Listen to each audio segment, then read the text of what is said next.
What's going on, folks? It's Trey with the Convo.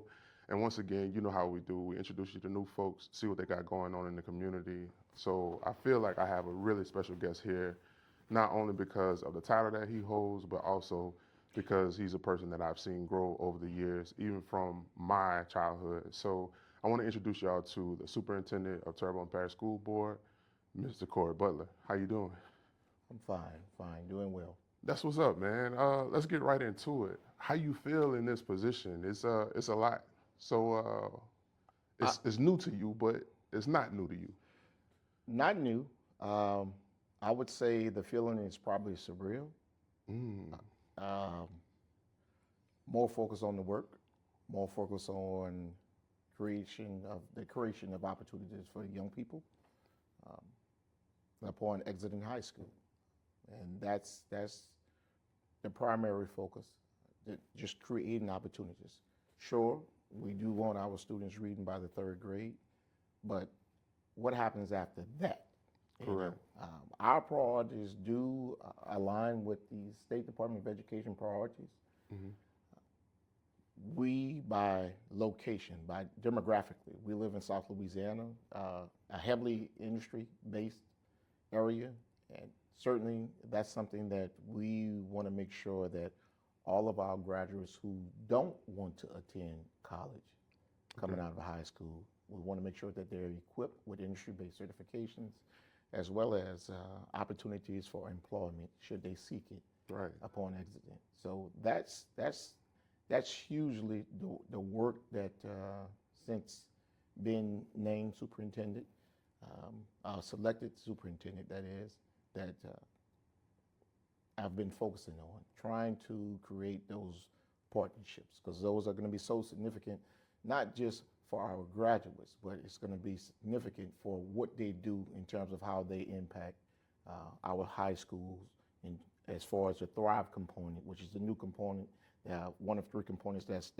a part of the new school performance calculation that Gotcha. we're getting ready to transition into. So is that something that's almost disseminated from the state level Yes. and it comes down through Yes. the parish level? Yes. Okay. Yes. Could you talk a little bit more about that? Because I'm unfamiliar with it. Well, grow. We have a grow component where students have an opportunity. Well, we have an opportunity to receive points within each of the performance levels, where we can raise the bottom, we can raise the middle, we can raise the top where students are actually performing and Gotcha. receive points. That's probably one of the most simplistic ways to explain that. We're going to be looking at as the graduation rate. We're going to be looking at the opportunities for internships, and that's where industry comes in at Gotcha. just as well. We're going to be looking at the apprenticeships, dual enrollment.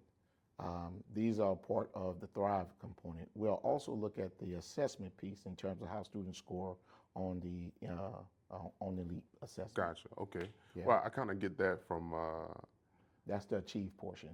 when my son, he's in the 8th grade, he's about to go to the 9th, and they had like a parents' night for scheduling. And I was like, man, we never did that. We just did our scheduling during the day and that was it. But they walked us through all of these different options. They walked us through some of the things that the kids could do to kind of have an idea of where they want to be by the time they're a senior. And I was like, I think this is a vast improvement because now we're having those conversations in 8th grade versus having those conversations when you graduate. So I love the fact that, you know, we're moving in that direction as far as education. But I kind of want to take a step back because I mentioned that I've been knowing you for so long. Like my earliest memories of you was as a coach, I believe at Oakland. Did you go to Ellender first and then I was at Oakland? Oakland first. Okay. And then I went to Ellender in 1996. Man, so I always felt like you were a person who was very direct, very straight, very in line with your expectations for the students that were around you. And people can see what's on the resume, but they don't know the character of a person. So I want to give examples of things that I've seen over the years. And you've always been almost like a lighthouse.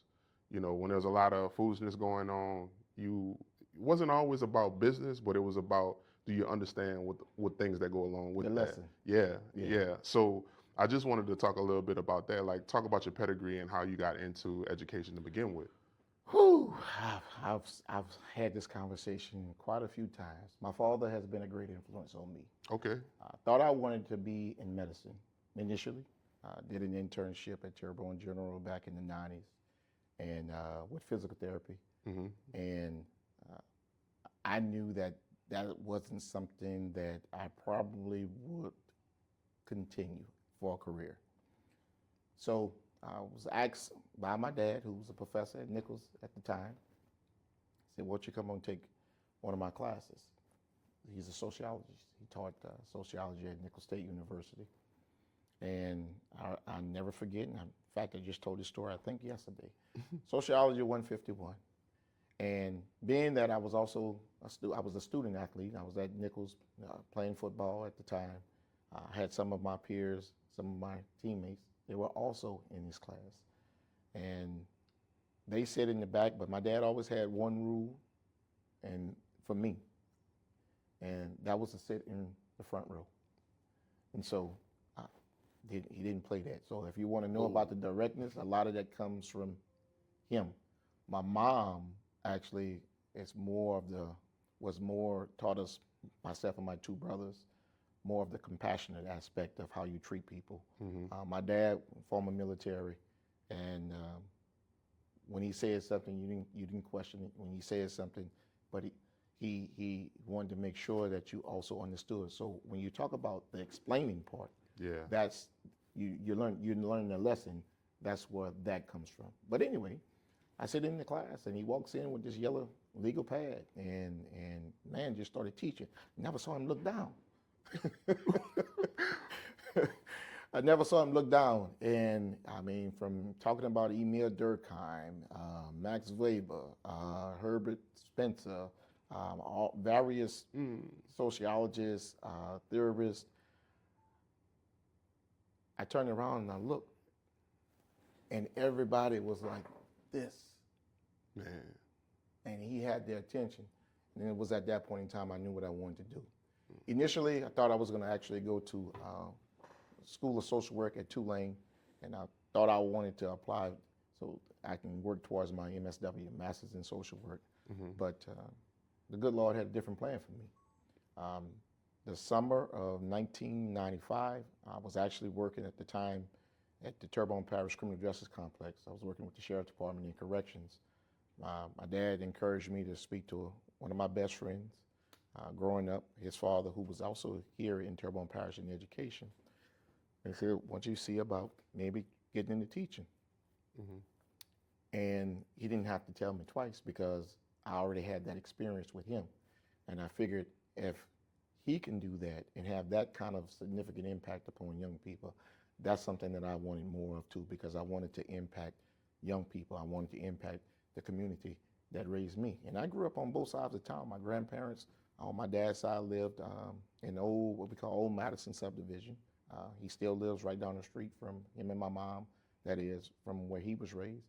And my mother lived on what we call the Doug Road. Right. And so we did a lot of playing in the fields. You know, it was really a close-knit community. I can tell you all of the families, I can remember the times that we had a lot of basketball games in the field before we had all of the housing and things that they have now.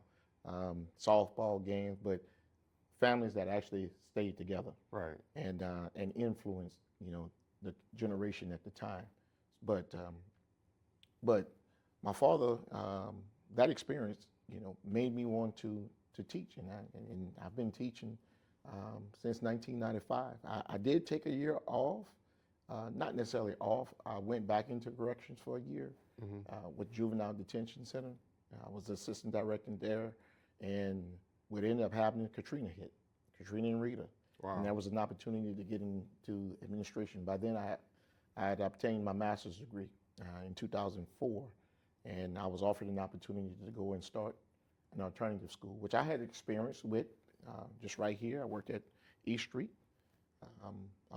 TAPS, Terrebonne Alternative School, program that is, and just kind of took off from there.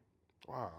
So it's almost like you've seen both ends of the spectrum, like being bit with the bug, if I could say it like that, by being in that classroom with your father. It's almost like you're getting to see the magic made as it's happening.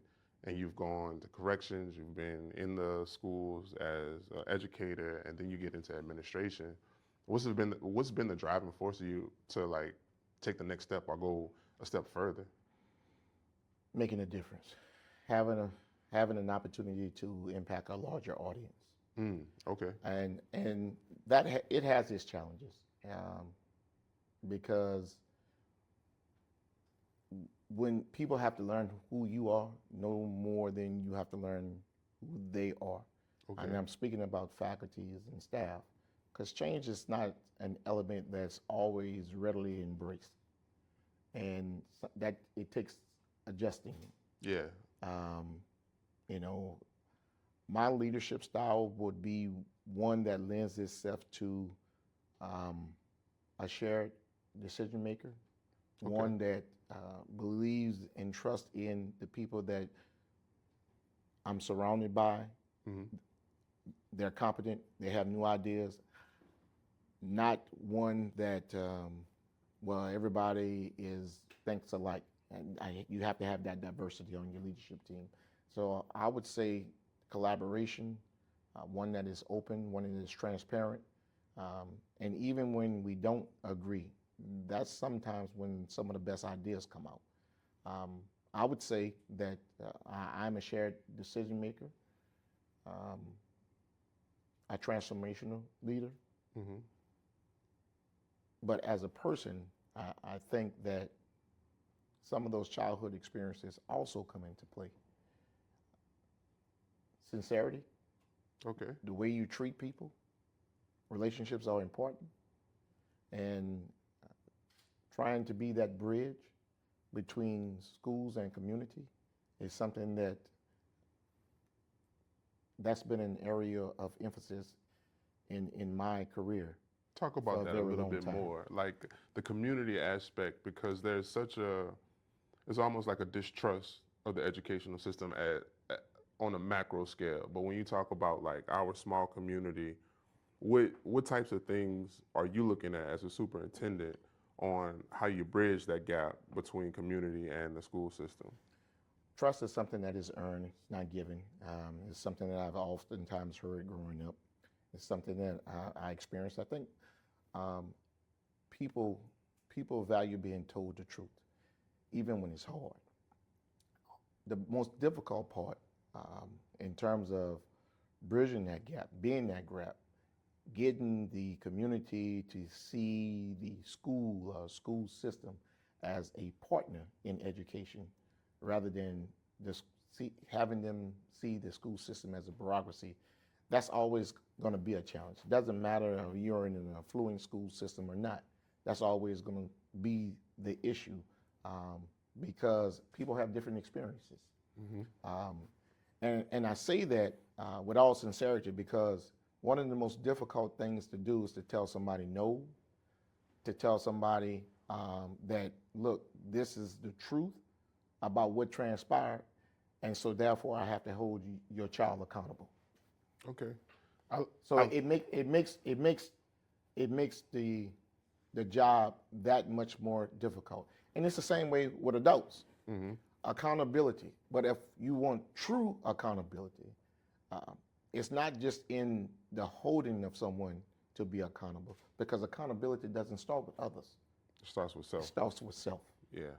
And so if you're going to be honest with others, you got to be truthful with yourself. But I also want you to also understand this,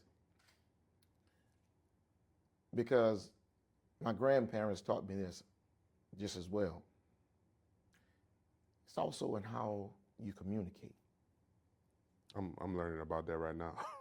As a leader, I'm learning about the style of communication to get that point across. You have to understand that you have to be flexible. Okay. But you also have to be able to read who you're talking to.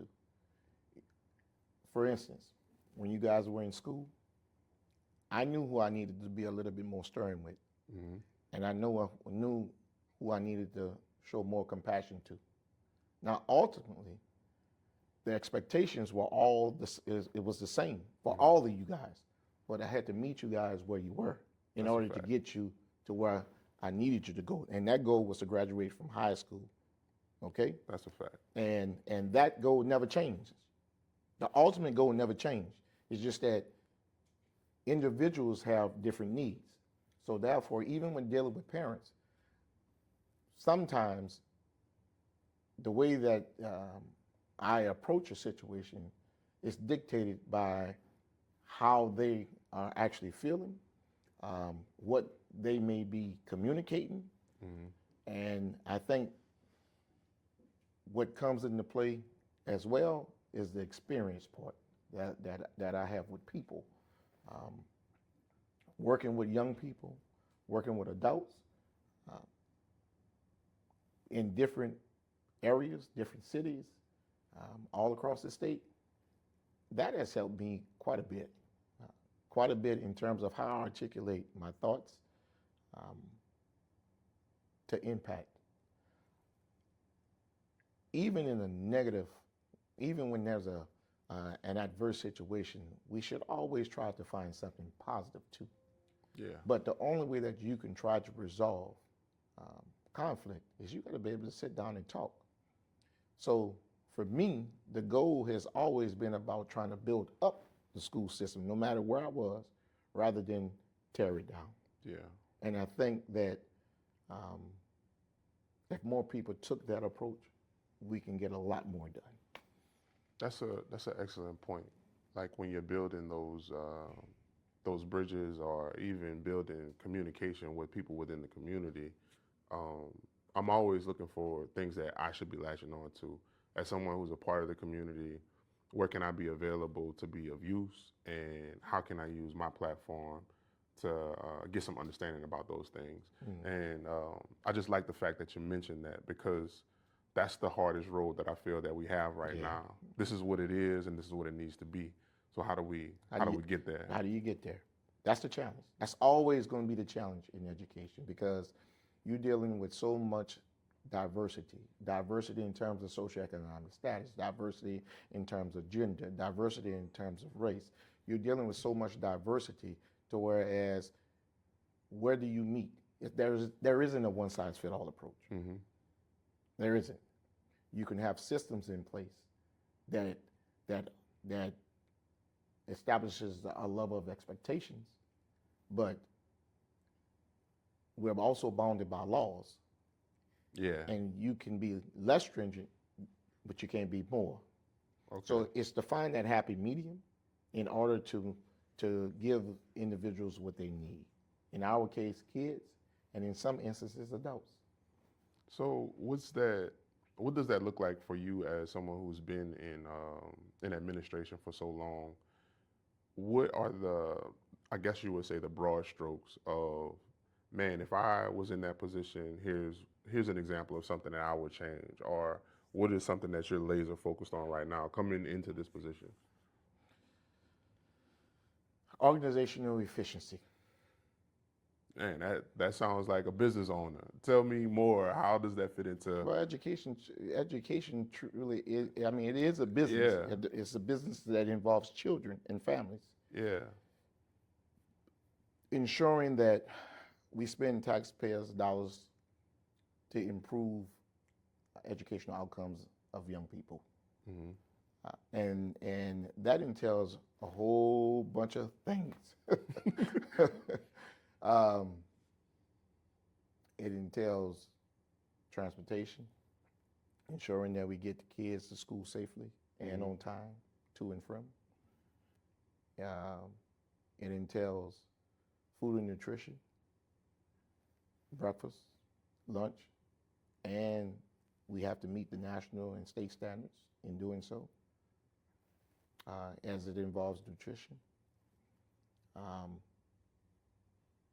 Educational excellence, implementing the standards that we've adopted in the state of Louisiana, Common Core, and ensuring that every child has access to a high quality instruction and a high quality instructor. It's a lot. And the arts, and extracurricular. On top of, On top of all of that, yeah, safety, on top of all of that. man. And there are a lot of smaller pieces that the public really don't get to see. Yeah, that's always interesting to me. Like when I work in water, and you tell people about some of the things that you deal with your job, and it's like to the public, it may seem like it's a service that just shows up, you know, and it's easy to provide it. But there are a lot of moving pieces, a lot of working parts, and a lot of people that are involved. So as a superintendent, you're managing all of that on a macro, but also you have to deal with those people on a small level. So how do you step in and step out on any given day? What pieces of you do you know are necessary for some of those challenges? The most important thing that any superintendent can do is to surround themselves with competent, high quality individuals. And I don't mean just in the ability to be able to perform a job, but in character. Because that matters. Because ultimately, you as a superintendent, you have to depend upon a lot of people. You can't be everywhere all the time. Oh yeah, you can't be Superman. No. And so you have to find a balance, because you also have to promote the school system and what is being offered, what are the availabilities, what opportunities exist, or you're trying to create to the public, and how do you get that message out there? How do you brand the school system? What do we do well? What do we do well for children? How can we support adults and children? And ensure that that's access even for our special needs population. And that is so it's difficult. It's not by all means it's not easy. So, when you're on the outside looking in, it's easy to identify what you want to see. The needle in the haystack. Right, but there's so many other moving parts that go along with that may influence one decision. And since we're bounded by laws sometimes can be interpreted by different individuals differently. Absolutely. But in the school system, we have to be exact. So it's important that we put, should I say, processes in place that are actually aligned legally with whatever statutes that may be that may come into play. Wow. And I'm gonna tell you, like, as someone who's well versed in a lot of things, I still don't feel like I know enough about the educational system. Even when I read and research and try to find out, like, what do I feel is my baseline for understanding this, I feel like there's so much that has to go into it. And I think about challenges like Hurricane Ida, and rebuilding schools, and making all of those decisions is not a one-man band who's creating those policies, making those decisions, and getting stuff done. So when I step back and it's like, when we talk about accountability, I don't look at it as I need to come to this office and hold this one person accountable. It's an entire system. It's an entire system that has to be overhauled and looked at. So from the general public, you're the guy in charge. You're the guy I'm coming to. But to you, it's I have to find out what piece of the puzzle I need to address and how can I address it. So could you speak a little bit about that? Like, this is a very new place that we're in, I feel like, in Terrebonne Parish, because we've never seen something as big as Hurricane Ida happen here. And some of the challenges that you guys have, on top of like the academic challenges, is just the property, the things that go along with getting these kids to school, transportation, buildings, stuff like that. How was that process for you? Like, all of that entailed on top of the academic excellence? Well, first of all, let me start off by saying this. When Ida hit, Philip Martin, former superintendent, retired now, was the superintendent, and he started the show. And then Mr. Bubba Ogeron followed behind him, which is who I replaced. But and he kind of took the ball and he ran with it. And so we had a beginning, we have a middle, and now to close it out is, I guess, would be where I am right now. Yeah, we're on the 20-yard line. I wish we were more like on the 2. Okay. Okay. But 20, I can go with that. I can go with that.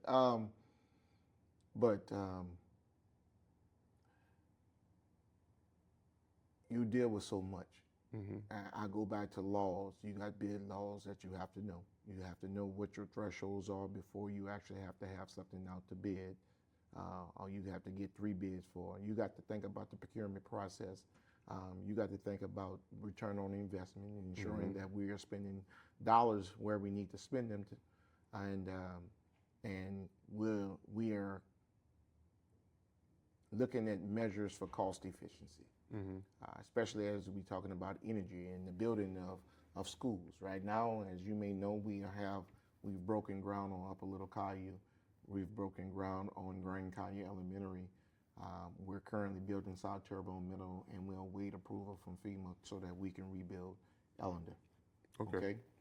With a new design, and that takes a lot. We're not just, from the skilled laborers that we're going to hire, with contractors, that's a lot. So it's a lot of paperwork that goes into it too. So we have various agencies that we work with to try to assist us in this process, along with the staff that we have here. And as you stated, and we also have the academics. We got to think about security measures that we're trying to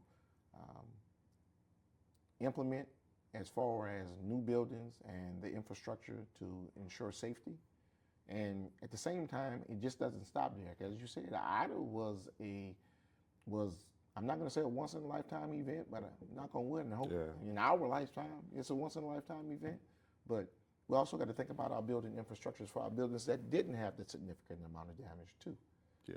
And didn't have the updated safety features that we're putting in some of our schools that we're building or had to repair.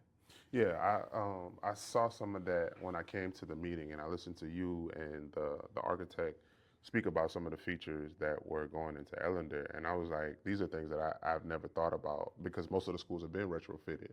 So when you're starting from square one, I get to choose how I'm going to implement some of these things.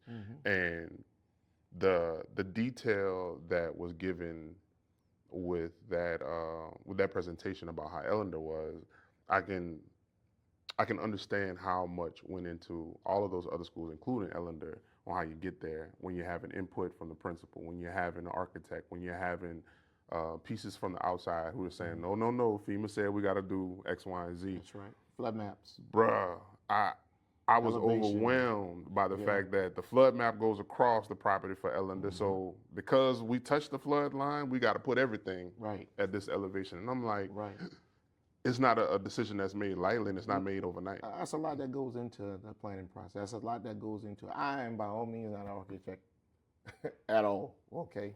But it's imperative that I understand the why.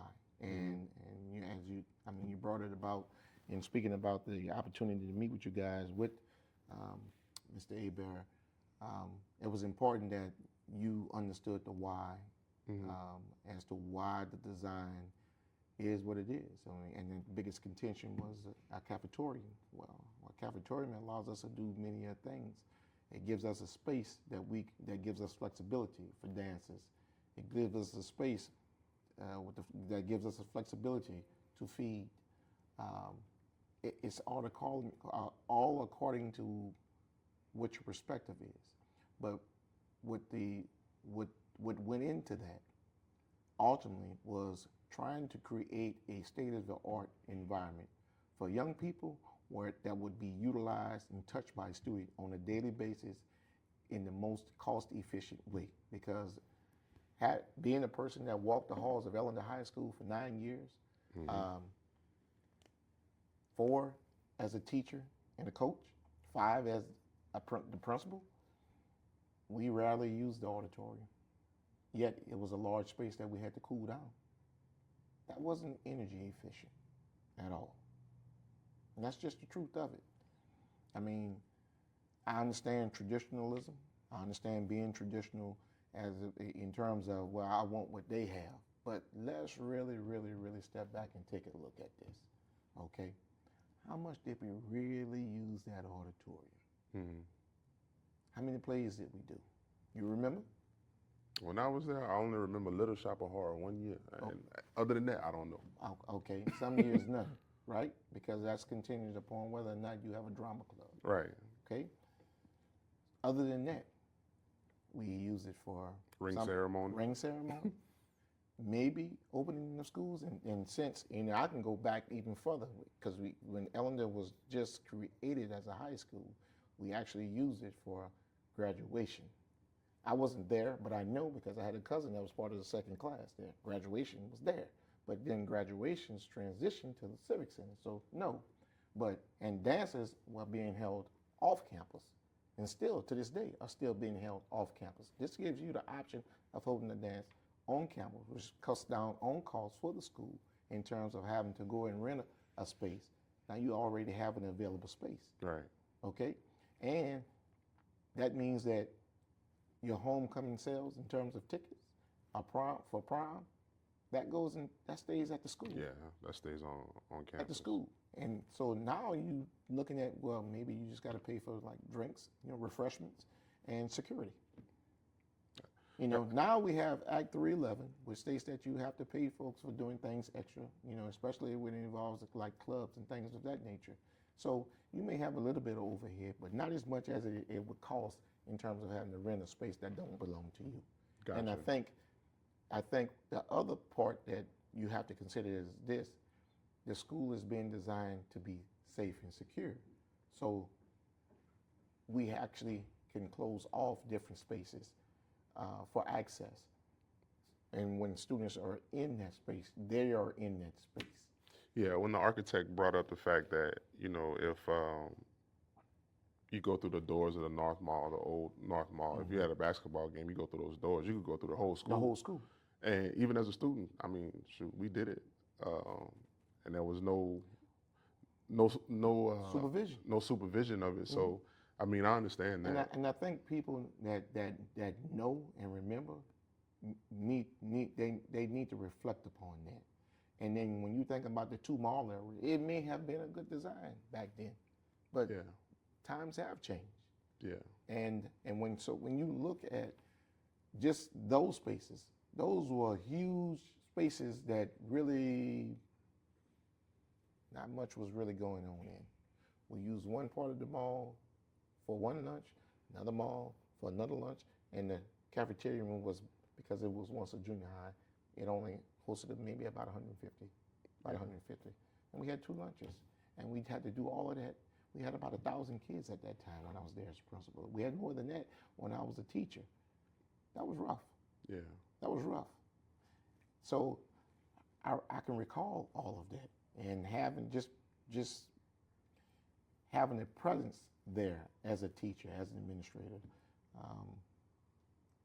In my opinion, we have a good design, and hopefully FEMA approves it soon so we can get moving. That's what's up. I think overall, like, you've showed me a lot about your growth as an educator, administrator, moving into this new role. But also, I'm hearing that the road to where you are today started long before you even decided to become an educator. If there were some words of advice or some things that you feel like a young person should focus on to understand their path, what would that be? I think it starts first by not forgetting where you come from. And when you're on that path and you do establish some success, reach back and help someone get their opportunity if you can. And I think ultimately, you'll always have to stay humble, because I wasn't always a humble person. I went through a lot of storms because of that. And so with me, I can use myself as an example for many people. I didn't always make the right decisions, but as a part of growing, you have to recognize that. I was told when I was growing up, I was a pretty decent student. Academically, I was pretty sound, but I liked the common sense. And for a long time, even as an adult, and I tell you that. But once that proverbial light went off, I understood purpose, and I was able to find peace. And my happiness comes in seeing others become successful. I would say, just because you may fail once, never take your eyes off the prize. Never take your eyes off the goal. Keep pushing. Keep pushing. Keep sharpening your tools, honing in on your craft, and ultimately, you just may get that opportunity. I believe that the good Lord doesn't make any mistakes. That's a fact, I Jack. believe that, and I try to exemplify the right things. I wish I would have learned that a lot earlier in life. However, everybody has a different path. I'm just glad that it didn't take something catastrophic, really catastrophic, to happen before my eyes came open. I just believe that people are people. Treat people like you want to be treated, because most importantly, what people tend to remember is not necessarily what you have done, but how you have treated them. That's a fact. That's a fact. And learn to forgive. Learn to forgive. That I can say that both on a professional and a personal level. Learn to forgive. That's what's up. I really appreciate your time, man, and I thank you for explaining some of these things to me. And a couple of these words, I feel like it's for me personally, but I'm hoping y'all get something from it too. But man, thank you for your time. If y'all don't know, I would love for y'all to check out our content and get more in tune with what we have going on in our community. Thank you so much to Mr. Butler, and thank you to Terrebonne Parish for allowing us to do this. Appreciate y'all. We out. All right. Thank you, man. All right.